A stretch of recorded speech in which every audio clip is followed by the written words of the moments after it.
የቀድሞዋ ቀዳማዊት እመቤት አዜብ መስፍን ጠበቅ ያለ ስብሰባ አካሂደዋል። በዩጋንዳ የተካሄደ ስብሰባ ነው። ጉዳዩ የውጭ ምንዛሪ ግኝትን የተመለከተ ነው። ወይዘሮ አዜብ ዓለም አቀፍ ባለሀብት ለመሆን ቆርጠዋል።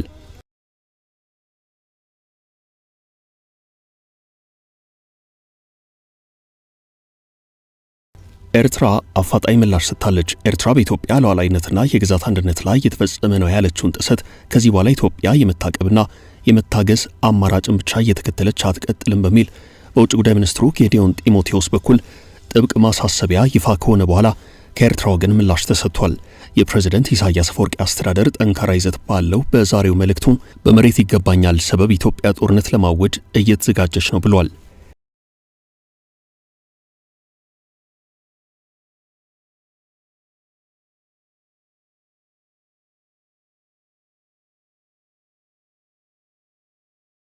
ባለፈው ሳምንት የህወሓት ታጣቂዎች የአፋርን ወሰን ጥሰው ወደ ክልሉ በኃይል ገብተዋል መባሉን ተከትሎ ከፍ ያለ ወታደራዊና ፖለቲካዊ ውጥረት ተስተውሎ ነበርም። ሁኔታው አሁን ያለበት ደረጃ ግልጽ ባይሆንም የውጥረቱ ውጤት ግን ለክልሉ ነዋሪዎች ዘርፈ ብዙ ፈተና ፈጥሯል። በዚህም በዛሬው ዕለት ክልሉ ጠበቅ ያለ ማስጠንቀቂያ የያዘ መግለጫ አውጥቷል። የአፍሪካ ህብረት ኢትዮጵያ ግዙፉን ዓለም አቀፍ ጉባኤ እንድታስተናግድ መመረጧን አድንቆ የእንኳን ደስ አላችሁ መልእክት ሰዷል። ጠቅላይ ሚኒስትር አብይ ይህን ዓለም አቀፍ ጉባኤ በተመለከተ መልእክት አስተላልፈዋል። በደቡብ አፍሪካ ኢትዮጵያውያን ወጣቶች በታጣቂዎች መገደላቸው ተሰምቷል። ይህንን አሳዛኝ ክስተት የተመለከተ አጠር ያለ መረጃ ይዘናል። የኢትዮጵያ ሰብአዊ መብቶች ኮሚሽን ኢሰመኮ በዓመቱ የሚካሄደውን አጠቃላይ ሀገራዊ ምርጫ በተመለከተ ለምርጫ ቦርድ ማሳሰቢያ ሰጥቷል። ኮሚሽኑ በ2013 ምርጫ የተስተዋሉ እክሎች ዘንድሮ በሚካሄደው ምርጫ እንዳይደገሙ ሲል ነው መልእክት የሰደደው። በሳምንቱ ከ150 በላይ ፍልስጤሞችን የጫነ የቻርተር አውሮፕላን በደቡብ አፍሪካ የውዝግብ ምክንያት ሆኖ ነበር። በእስራኤል ጦር ቁጥጥር ስር ካለችው ጋዛ ፍልስጤሞቹ እንዴት ወጡ? እንዴትስ አውሮፕላኑ ላይ ተሳፈሩ? ወደ ደቡብ አፍሪካ ስለምን መጡ? የሚለው ጉዳይ እያነጋገረ ነው። ይህን ጨምሮ በመግቢያ ያስተዋወቅናችሁን ጉዳዮች አንድ ባንድ እየነገርን እናቆያችኋለን። አብራችሁን ዝለቁ።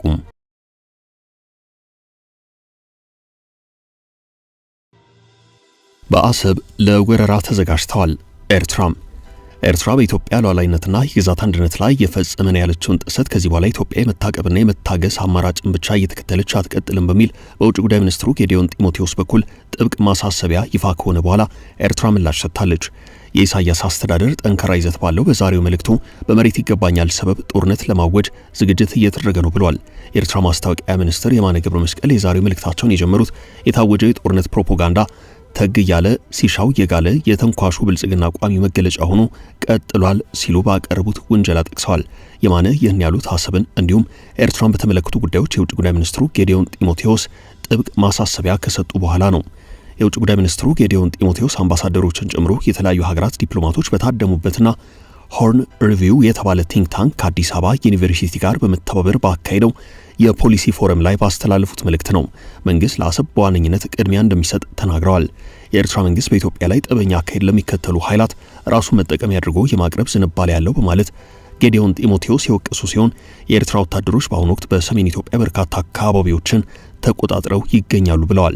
ሐሙስ ዕለት በተካሄደው በዚህ መርሃ ግብር የአስመራ መንግስት እንቅስቃሴዎች ኢትዮጵያ ራሷን የመከላከል ሕጋዊ መብቷን ለማስከበር በቂ መሰረት እንደሆነ የውጭ ጉዳይ ሚኒስትሩ ተናግረዋል። የውጭ ጉዳይ ሚኒስትሩ ከኤርትራ ጋር በተያያዘ ያነሱት ሌላኛው ሐሳብ የኢሳያስ ዶክትሪን በማለት የጠሩትን ጉዳይ ነው። ይህ ዶክትሪን የኤርትራ ራሷን በራሷ የምታስተዳደር ሀገር ሆኖ የመቀጠል ጉዳይ በኢትዮጵያ የጸጥታ መደፍረስ መከፋፈልና ለመረጋጋት ላይ እንደሚመሰረት ያስባል ያሉበት ነው።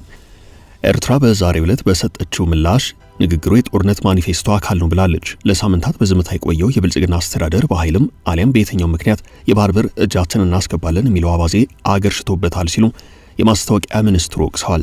ላለፉት ጥቂት ሳምንታት ቀይ ባህርን እንዲሁም የባህር በርን የተመለከቱ ጉዳዮች ከኢትዮጵያ በኩል ተግብሎ መቆየታቸውን የገለጹት የማስታወቂያ ሚኒስትሩ እንደገና ጉዳዩ አጀንዳ ሆኖ ተከስቷል ብለዋል። የሚላለፉት 2 ዓመታት ረገብ ወጠር እያለ የቆየ የጦርነት ማኒፌስቶ አካል ነው ሲሉ የማስታወቂያ ሚኒስትሩ ገልጸዋል። ብልጽግና ይህን የባህር በር ጉዳይ ራስን የመከላከል አጀንዳ አስመስሎ ለማቅረብ ላለፉት 2 ዓመታት ሲታተር ቆይቷል ያሉት የማስታወቂያ ሚኒስትሩ የኢትዮጵያ የውጭ ጉዳይ ሚኒስትርን ጨምሮ የፓርላማ አባላት ኤርትራ ሀገርነቷን የተመለከተ ማስረጃ አጣን በሚል እያራገቡት ካለው አጀንዳ ጨምሮ ለፕሮፓጋንዳነት እየዋሉ ያሉት ሌሎች ተያያዥ ጉዳዮችን ለማጥራት ያህል የሚከተሉትን 4 ነጥቦች ለመዘርዘር ተገደናል ብለዋል። በመጀመሪያ መታወቅ አለበት ያሉት የኤርትራ የ3 አስርት ዓመታት የብሔራዊ ነጻነት ጦርነትና ትግል የተቀሰቀሰው ኢትዮጵያ ከህግ ባፈነገጠ ፌዴሬሽን ኤርትራን በመቀላቀል የዓለም አቀፍ ህግን በመጣሷ ነው ብለዋል። በሁለቱ ሀገራት መካከል ለተከሰቱ ጦርነቶች ኢትዮጵያ በኃይል ኤርትራን ለማዋሃድ ያደረገቻቸው ጥረቶች ውጤቶች ናቸው ሲሉም ገልጸዋል። የማነ በሁለተኝነት በኢትዮጵያ በኩል በተለያዩ አገዛዝ የአሁኑ አይነት ትንኮሳዎች እንደነበሩ ጠቅሰው ይህም የኤርትራን ግዛት ከመመኘት የመነጨ ነው ብለዋል። የማስታወቂያ ሚኒስትሩ በሶስተኝነት ያነሱት የባድመ ጦርነት በሚል በኢትዮጵያ በኩል የታወጀው ጦርነት ሌላኛው የኢትዮጵያ ተንኳሽነት ማሳያ ነው ያሉ ሲሆን ኤርትራ ላይ ወረራ ለመፈጸም በወቅቱ በነበረው የኢትዮጵያ መንግስት እንደ ምክንያት ቀርቦ ነበር ብለዋል። ሆኖም በጦርነቱ የመጀመሪያዎቹ ሳምንታት የወቅቱ የውጭ ጉዳይ ሚኒስትር የነበሩት አቶ ተቀዳ አለሙ በአሜሪካ ዋሽንግተን በተካሄደ የኢትዮጵያውያን ማህበረሰብ ስብሰባ ላይ ባደረጉት ንግግር የዚህ ጦርነት ዋነኛ ዓላማ አሰብን መያዝ እንደነበር ገልጸውልናል ሲሉ ተናግረዋል። አሁንም በብልጽግና በኩል ጦርነት ለመክፈት መሰል የግዛት ይገባኛል ጥያቄዎች እየተራገቡ ይገኛሉ ብለዋል። የኤርትራው የማስታወቂያ ሚኒስትር የማነ ገብረ መስቀል በአራተኝነት ያነሱት የኢትዮጵያ የውጭ ጉዳይ ሚኒስትሩን ጨምሮ ሌሎች የብልጽግና መንግስት አመራሮች የኤርትራ መንግስት ሀገሪቱን በኢኮኖሚው አድቅቆ ወደፊት እንዳትራመድ አድርጓታል የሚሉ ክሶችን እያቀረቡ ነው የሚል ጉዳይን ያነሱ ሲሆን በዚህም ማብራሪያ ያሉትን ሀሳብ አቅርበዋል። የማነ ኤርትራ ከኢትዮጵያ የተሻለች ሀገር ናት ሲሉ ሞግተዋል። ሚኒስትሩ ይህን ሲያስረዱ ኤርትራ ከኢትዮጵያ አንጻር የተሻለ ልማት አላት ሲሉ ተከራክረዋል። በአሁኑ ወቅት 21.4 ሚሊዮን ኢትዮጵያውያን አስቸኳይ ሰብአዊ እርዳታ ያስፈልጋቸዋል። 68 በመቶ ደግሞ ዘርፈ ብዙ ድህነት ውስጥ ይገኛል። ኢትዮጵያ ከጊዜ ወደ ጊዜ እየተባባሰ ባለ ግጭት ውስጥ ትገኛለች። ግጭቶቹ ብሔርን መሰረት ያደርጉ ናቸው ሲሉም በሰላም ጉዳይ ኤርትራ ከኢትዮጵያ የተሻለች መሆኗን ተናግረዋል። የኤርትራ የማስታወቂያ ሚኒስትሩ የማነ ገብረ መስቀል ብዙ ማለት ይቻላል፣ ግን ብንለው ዋጋ የለውም ሲሉም አጽንኦት ሰጥተዋል።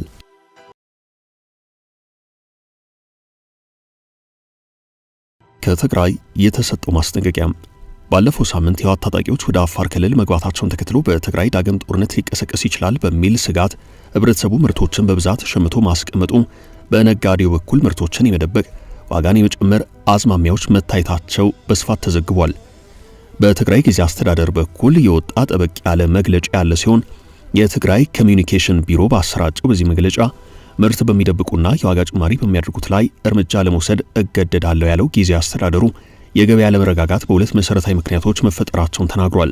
አንደኛው ጦርነት ሊቀሰቀስ ይችላል በሚል ስጋት ሲሆን በሌላ አቅጣጫ ደግሞ የደሞዝ ጭማሪ ሊደረግ ነው በሚል ወሬው በስፋት በመናፈሱ ነው ብሏል። በትግራይ ጦርነት ሊቀሰቀስ ይችላል በሚል በተለያዩ ጊዜያት የሚታዩ የሸቀጦች ዋጋ ጭማሪ አንዳንድ ጊዜ ክልሉን ጥሎ የመውጣት በብዛትና በአንድ ጊዜ ከባንክ ጥሪ ገንዘብን ማውጣትና የመሳሰሉት ሁኔታዎች ይስተዋላሉ። ይህም አግባብነት የለውም ብለዋል። ሰሞኑን የህወሓት ታጣቂዎች የአፋርን ወሰን ጥሰው መግባታቸውን ተከትሎ የተፈጠረው ወታደራዊ ውጥረትን ተከትሎ የተስተዋለውም ካለፉት ጊዜያት ጋር ተመሳሳይነት ያለው ነው።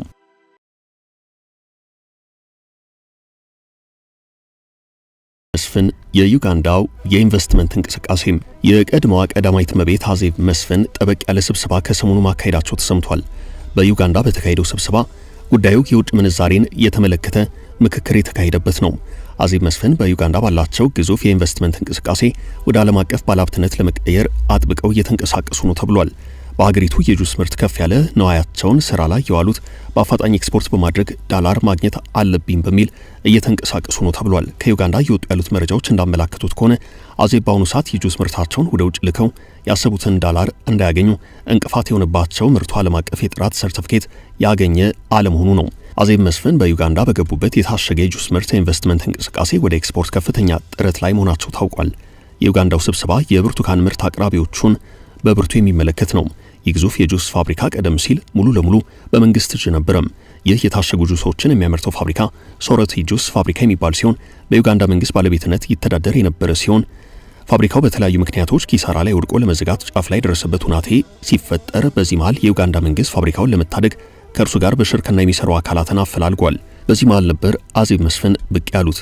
ይህንኑ ግዙፍ የታሸገ ጁስ ማምረቻ ፋብሪካ ለግሉ ዘርፍ ለማስተላለፍ በርካታ የዩጋንዳ ኢንቨስትመንትና የፖለቲካ አመራሮች ተቃውሞ አሰምተዋል። ተቃውሞ የተነሳው ፋብሪካው መንግስት ብቻውን የያዘው ብቻ ሳይሆን 20 በመቶ ድርሻው በአርሶ አደር ማህበራት ጭምር የሚገኝ መሆኑ ነው። ይኸው ግዙፍ ፋብሪካ በዓመት እስከ 1.5 ሚሊዮን ኪሎግራም ብርቱካን ግብዓት የሚያስፈልገው ሲሆን ትልቁን ፈተና የሆነው ፋብሪካውን ከግብዓት አቅራቢ የሀገሪቱ ብርቱካን አምራች አርሶ አደሮች ጋር ማገናኘቱ ነው። ቱጁ ጁስ በሚል ብራንድ ጁስ የሚያመርተው ይኸው ፋብሪካ በቀጣይ ዓለም አቀፍ ሰርቲፊኬት በማግኘት ምርቶቹን ወደ መካከለኛው ምስራቅ ለመላክ አቅዶ እየሰራ ነው። አዜብ መስፍንም የብርቱካን ምርት አቅራቢ አርሶ አደሮች የምርቶቻቸውን ጥራት እንዲጠብቁ እየወተወቱ ይገኛሉ። አዜብ በዚህ የጁስ ምርት ኤክስፖርት ጠቀም ወዳለው የዳላር ገቢ ለመግባት ቆርጦ የተነሱ ይመስላል። ሰሞኑን ከዩጋንዳ የብርቱካን ምርት አቅራቢ ተወካዮች ጋር ስብሰባ አካሂደዋል።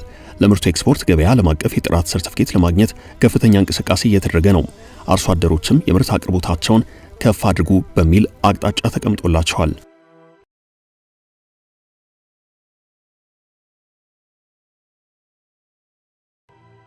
በኢትዮጵያውያን ጉዳይ ከደቡብ አፍሪካ የተሰማው አሳዛኝ ዜና።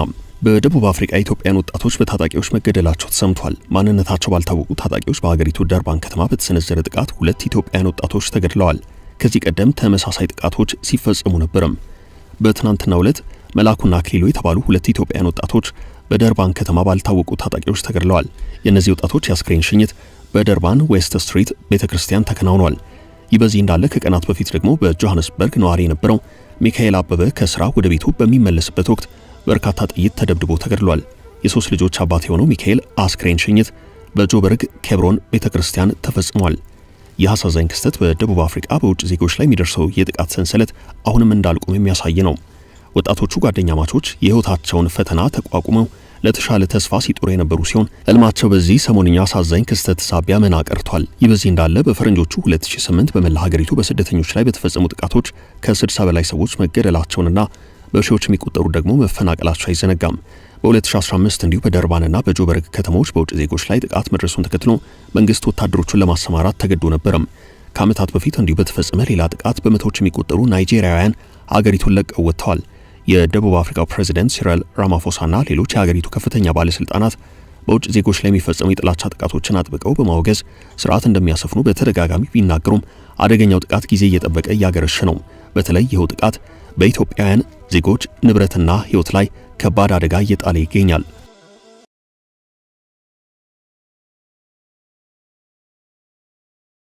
አይውና ህብረቱ ስለ ተጠባቂው ስብሰባም በብራዚል በለም እየተካሄደ የሚገኘው 32ኛው የተባበሩት መንግስታት ድርጅት የአየር ንብረት ጉባኤ ኮፕ 30 ኢትዮጵያ በፈረንጆቹ በ2027 የሚከናወነውን ይህን ጉባኤ እንድታስተናግድ ተመርጣለች። የአፍሪካ ህብረት ኢትዮጵያ ግዙፉን ዓለም አቀፍ ጉባኤ እንድታስተናግድ መመረጧን አድንቆ የእንኳን ደስ አላችሁ መልእክት አስተላልፏል። የአፍሪካ ህብረት ኮሚሽን ሊቀመንበር መሐመድ አሊ ዩሱፍ ኢትዮጵያ ዓለም አቀፍ የአየር ንብረት ጉባኤ ኮፕ 32ን እንድታስተናግድ በመመረጧ የእንኳን ደስ አላችሁ መልእክት አስተላልፈዋል። በስብሰባው ላይ እንደ አሜሪካ፣ ሩሲያ፣ ቻይና፣ ብራዚል፣ እንግሊዝና ሌሎችም ሀገራት መሪዎች የሚገኙ ሲሆን ከ40 ሺህ እስከ 50 ሺህ የሚደርሱ ተሳታፊዎችም ይታደሙበታል። የኮፕ ጉባኤዎች ሀገራት በዓመት አንዴ ተሰባስበው አሳሳቢ የሆነ በመጣው የአየር ንብረት ለውጥ ዙሪያ የሚመክሩበት ነው። ስምምነቶችን ይፈጽማሉ። የአየር ንብረት ለውጥን ለመከላከል ቀጣይ እርምጃዎችን ያዘጋጃሉ። ይህን ጉባኤ ኢትዮጵያ ለማስተናገድ መመረጧን ያደነቁት የአፍሪካ ህብረት ኮሚሽን ሊቀመንበር መሐመድ አሊ ዩሱፍ ለኢትዮጵያና ለአፍሪካ ታሪካዊ መሆኑን ሊቀመንበሩ ገልጸው አፍሪካ ለአየር ንብረት ለውጥ እርምጃ ያላትን የማይናወጥ ቁርጠኝነት ያሳያል ብለዋል። የአፍሪካ ህብረት ዋና መቀመጫና የዓለም የዲፕሎማሲ ማዕከል የሆነችው አዲስ አበባ ጉባኤውን እንድታስተናግድ መመረጧ በዓለም አቀፍ ትብብር ያላትን ማዕከላዊ ሚና ይበልጥ የሚያሳድገው ይሆናል ብለዋል።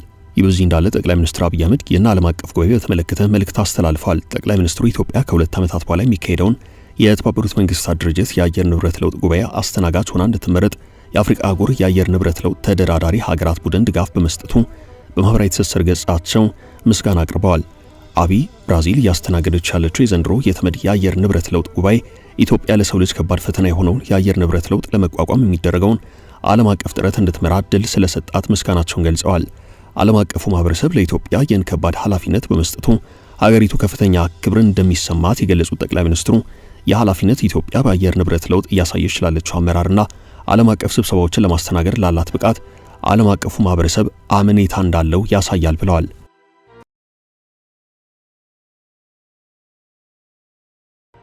ኢሰመኮ ለምርጫ ቦርድ ያስተላለፈው ማሳሰቢያም የኢትዮጵያ ሰብአዊ መብቶች ኮሚሽን ኢሰመኮ በዓመቱ የሚካሄደውን አጠቃላይ ሀገራዊ ምርጫ በተመለከተ ምርጫ ቦርድን አሳስቧል። ኮሚሽኑ በ2013 ምርጫ የተስተዋሉ እክሎች ዘንድሮ በሚካሄደው ምርጫ መደገም የለባቸውም ብሏል። የኢትዮጵያ ሰብአዊ መብቶች ኮሚሽን ኢሰመኮ ይህን ማሳሰቢያ የሰጠው ከብሔራዊ ምርጫ ቦርድ ጋር በቀጣዩ ምርጫና ሰብአዊ መብቶች አያያዝ ዙሪያ ከመከረ በኋላ ባወጣው መግለጫ ነው። ኢሰመኮ ውይይቱን አስመልክቶ ባወጣው መግለጫ እንዳይከሰቱ ያላቸውን እክሎች ባይገልጽም በ2013 ባወጣው ሪፖርት ግን ዘርዝሯቸው ነበርም። በጊዜው የምርጫ ክልሎችና ጣቢያዎች ከምርጫው ጥቂት ቀናት በፊት በምርጫው ዕለትና ከምርጫው ቀን በኋላ የደረሱትን የሰብአዊ መብት ጥሰቶች ዘግቦ ነበርም። የሰው ሕይወት መጥፋትና የአካል ጉዳት፣ ተገቢ ያልሆነ እስር፣ በመራጮች ላይ የደረሰ ማስፈራራት፣ በምርጫ ታዛቢዎችና ጋዜጠኞች ላይ ስለደረሰ መጉላላትና ማዋከብ፣ የምርጫው ሂደት ለአካል ጉዳተኛ ሰዎች ያለው ተደራሽነትና የሀገር ውስጥ ተፈናቃዮችን የተሳትፎ መጠን ማነስ የባለፈው ምርጫ ችግሮች ሲል አስቀምጧቸዋል። በተጨማሪ ጥፋተኛ በሆኑ ሰዎች ላይ በአፋጣኝ ምርመራ በማድረግ ተጠያቂነታቸው እንዲረጋገጥ ጠይቆ ነበርም። ኮሚሽኑ በሕግ የተሰጠውን በምርጫ ወቅት የሰብአዊ መብት ክትትል የማድረግ ኃላፊነቱንና ተግባሩን በአግባቡ እንዳይወጣ የሚያግዱ የሚገድቡ ወይንም የሚያሰናክሉ ሁናቴዎች በተለይ የምርጫ ጣቢያዎች ያለ እንቅፋት የመጎብኘት አስፈላጊነትና የእስር ቦታዎችን ያለ ቅድመ ማስታወቂያ የመጎብኘት አስፈላጊነት በሚመለከት ለወደፊቱ ማናቸውም አይነት እንቅፋት እንዳይከሰት ጉዳዩ የሚመለከታቸው አካላት ተገቢውን እርምጃ እንዲወስዱ በወቅቱ ማሳስቦ ነበረም። ኮሚሽኑ በባለፈው ምርጫ እነዚህን እክሎች በቀጥታ ሳይጠቅስ በስድስተኛው ዙር አጠቃላይ ምርጫ ቦርዱ የባለፉትን ስህተቶች እንዲያርምና እንዳይደገም ሲል በመግለጫው አሳስቧል። በሳምንቱ በርከት ያሉ የተቃዋሚ ፓርቲዎች ቅድመ ሁናቴዎችን በማስቀመጥ ከምርጫው በፊት መንግስት በምርጫ ህግና ተያያዥ ጉዳዮች ላይ ለውጥ እንዲያደርግ መጠየቃቸው የሚታወስ ነው።